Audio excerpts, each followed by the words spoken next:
उत्तर प्रदेश के मुख्यमंत्री योगी आदित्यनाथ ने शनिवार सुबह भारी बारिश के बावजूद गोरखपुर स्थित गोरखनाथ मंदिर का दौरा किया। इस दौरान उन्होंने जन्म दर्शन कार्यक्रम के तहत आम जनता से मुलाकात की और उनकी समस्याएं सुनी। राज्य के विभिन्न हिस्सों से आए लोग मंदिर परिसर में अपनी शिकायतें लेकर पहुंचे। मुख्यमंत्री योगी आदित्यनाथ ने प्रत्येक व्यक्ति की बातें गंभीरता से सुनी और संबंधित अधिकारियों को शीघ्र समाधान के निर्देश दिए। खराब मौसम के बावजूद न तो जनता पीछे हटी और न ही मुख्यमंत्री ने अपनी जिम्मेदारी से मुंह मोड़ा। मुख्यमंत्री के साथ मौजूद अधिकारियों ने शिकायतों को दर्ज किया और त्वरित कार्यवाही का आश्वासन दिया।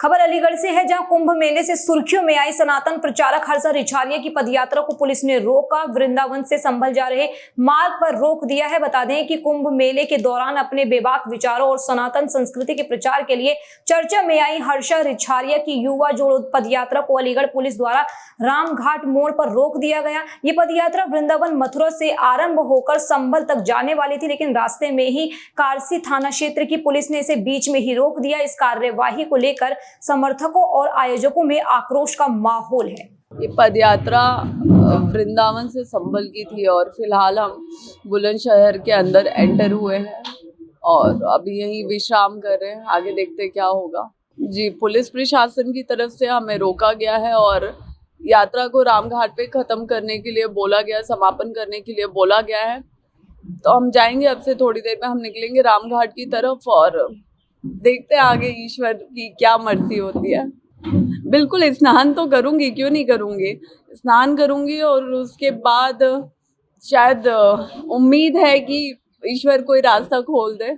खबर बुलंदशहर से है, जहां विश्व हिंदू परिषद के कार्यकर्ताओं पश्चिम बंगाल में ममता सरकार के खिलाफ जोरदार प्रदर्शन किया। बता दें कि प्रदर्शनकारियों का आरोप है कि पश्चिम बंगाल में हिंदुओं पर लगातार अत्याचार हो रहे हैं और उन्हें पलायन के लिए मजबूर किया जा रहा है। इसी के विरोध में आज विश्व हिंदू परिषद ने जिला कलेक्ट्रेट पर प्रदर्शन किया और राष्ट्रपति शासन लगाने की मांग की है।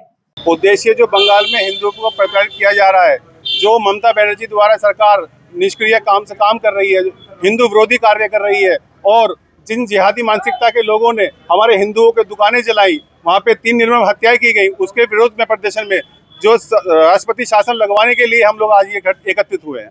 खबर बुलंदशहर से है, जहां सरकारी सिस्टम में संवेदनशीलता और इंसानियत की मिसाल पेश की गई है। सिकंदराबाद तहसील में आयोजित संपूर्ण समाधान दिवस के मौके पर जब एक 90 वर्षीय वृद्ध अपनी फरियाद लेकर पहुंची तो वहां मौजूद अधिकारियों के साथ साथ लोगों की भी नजरें ठहर गई। 90 वर्षीय अंगूरी देवी जो जमीन पर अवैध कब्जे से जुड़ी शिकायत लेकर अपने बेटे के साथ तहसील पहुंची थी, उनकी उम्र और हालात देखकर सिकंदराबाद के एसडीएम संतोष जगराम खुद अपनी कुर्सी छोड़कर उनके पास पहुंचे। उन्होंने न केवल वृद्ध की बात ध्यानपूर्वक सुनी बल्कि मौके पर ही आवश्यक दिशा निर्देश भी जारी किए।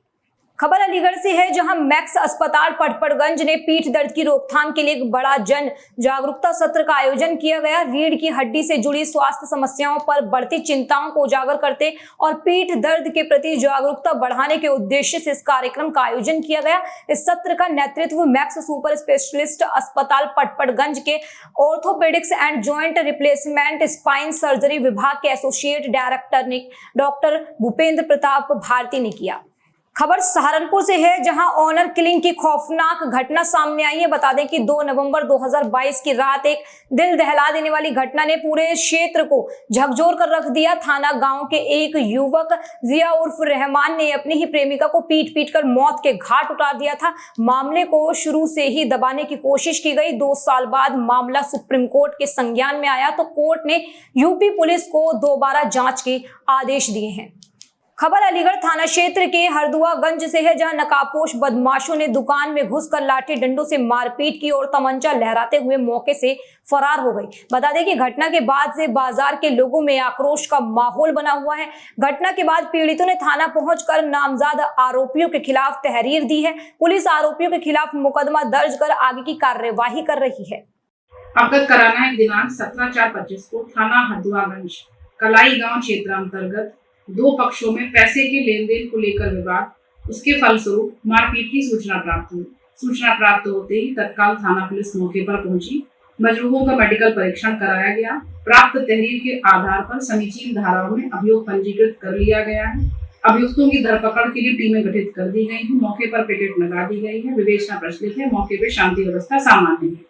खबर सहारनपुर के सरसाव से है, जहां तेज रफ्तार का कहर देखने को मिलता है। बता दें कि फॉर्च्यूनर गाड़ी और एम्बुलेंस की जबरदस्त टक्कर हो जाने से 2 युवकों की मौके पर मौत हो गई है।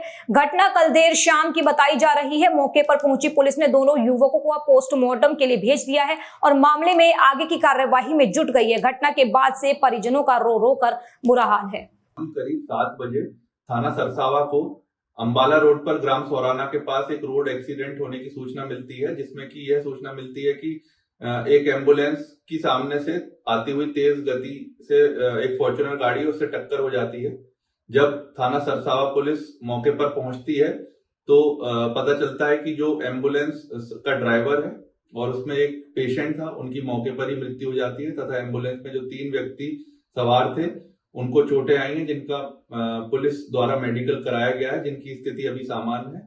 इसमें पुलिस द्वारा दोनों मृतक के शवों को कब्जे में लेकर पोस्टमार्टम के लिए भेजा जाता है तथा मृतक के परिजनों की तहरीर के आधार पर थाना सरसावा पर मुकदमा पंजीकृत किया गया है। दोनों वाहनों को कब्जे में ले लिया गया है तथा अग्रिम विधिक कार्रवाई थाना सरसावा पर प्रचलित है। देश विदेश के पर्यटकों के आकर्षण का केंद्र है आगरा किले में एक बार फिर इतिहास जीवंत होने जा रहा है। शुक्रवार देर शाम से यहां 6 साल के लंबे अंतराल के बाद फिर से लाइट एंड साउंड शो की वापसी हो रही है। शो के जरिए दर्शकों को 450 वर्षों के इतिहास की झलक मिलेगी। मुगलों के आगमन से लेकर बादलगढ़ से आगरा किला बनने तक की पूरी कहानी रोशनी और आवाज के संगम में दिखाई जाएगी। इस ऐतिहासिक पल की शुरुआत उत्तर प्रदेश के पर्यटन मंत्री जसवीर सिंह द्वारा की जाएगी। शो के शुरू होने के साथ ही आगरा शहर के पर्यटन मानचित्र पर फिर से एक प्रमुख नाइट एक्टिविटी जुड़ने जा रही है, जिससे यहां पर्यटन की रात्रि प्रवास दर बढ़ने की सरकार की रणनीति को बल मिलेगा। देखिए, आगरा वासियों को बहुत बहुत बधाई। आदरणीय योगी जी के नेतृत्व में उत्तर प्रदेश सरकार लगातार प्रयास कर रही थी। हम लोगों ने भारतीय पुरातत्व विभाग के साथ एक सामंजस्य बनाया। लंबे समय से लटका हुआ प्रोजेक्ट था, स्क्रिप्ट के दृष्टिगत वो लटका हुआ था, वो आज पूरा हुआ और पहला शो आज लाइट एंड शो का आगरा के किला में प्रदर्शित किया गया। सारे माननीय जनप्रतिनिधि यहाँ के, भारत सरकार के मंत्री आदरणीय श्री बघेल साहब से लेके हमारे जिला पंचायत अध्यक्ष से लेकर के यहाँ के मेयर, यहाँ के अन्य सांसद, यहाँ के माननीय विधायक लोग और अन्य सभी जनप्रतिनिधियों के समक्ष और आगरा के तमाम कारोबारी व्यापारियों के साथ पहला शो हुआ है। इसके बाद ये शो लगातार 7:30 बजे शाम से चलेगा। लगभग 45 मिनट का एक शो होगा, बीच में 15 मिनट का गैप करके एक हिंदी में, उसके बाद एक अंग्रेजी में दिखाने का काम होगा। इसका मतलब देर रात तक ये शो चलने वाला है। इस शो के माध्यम से न सिर्फ हम लोगों को आगरा के किले के इतिहास के बारे में, बल्कि भारत के इतिहास के बारे में भी एक महत्वपूर्ण और सार्थक और प्रामाणिक जानकारी मिल सकेगी। उत्तर प्रदेश में एक बार फिर मौसम में बदलाव हुआ है। पूर्वी यूपी में बारिश और गरज के साथ छींटे पड़ने का अनुमान जताया गया था, जो सही साबित हुआ है। 20 अप्रैल तक ऐसे ही हालात रहेंगे। 30-40 किलो प्रति घंटे की रफ्तार से हवाएं चलेंगी। 21 अप्रैल से मौसम साफ होगा। कई जिलों में आंधी और बारिश की भी संभावनाएं जताई जा रही है। मौसम में आए बदलावों के कारण दिन और रात के तापमान में उतार चढ़ाव देखने को मिल रहा है। खबर उत्तराखंड से है, जहां बोर्ड 12वीं का परिणाम घोषित कर दिया गया है। इस साल इंटरमीडिएट बोर्ड परीक्षा में 83.23% स्टूडेंट्स पास हुए हैं। इस साल लड़कों के मुकाबले लड़कियों का पास प्रतिशत बेहतर रहा है। लड़के 80.10% और लड़कियां 86.20% पास हुई हैं। जो स्टूडेंट्स इस साल उत्तराखंड इंटर बोर्ड परीक्षा में शामिल हुए हैं, वे Uttarakhand board of school education की आधिकारिक वेबसाइट पर जाकर अपना रिजल्ट चेक कर सकते हैं। रिजल्ट चेक करने के लिए आपके पास रोल नंबर, जन्म तिथि, आवेदन संख्या और पंजीकरण संख्या की डिटेल्स होनी चाहिए। डिटेल्स डालकर आप मार्कशीट डाउनलोड कर सकते हैं।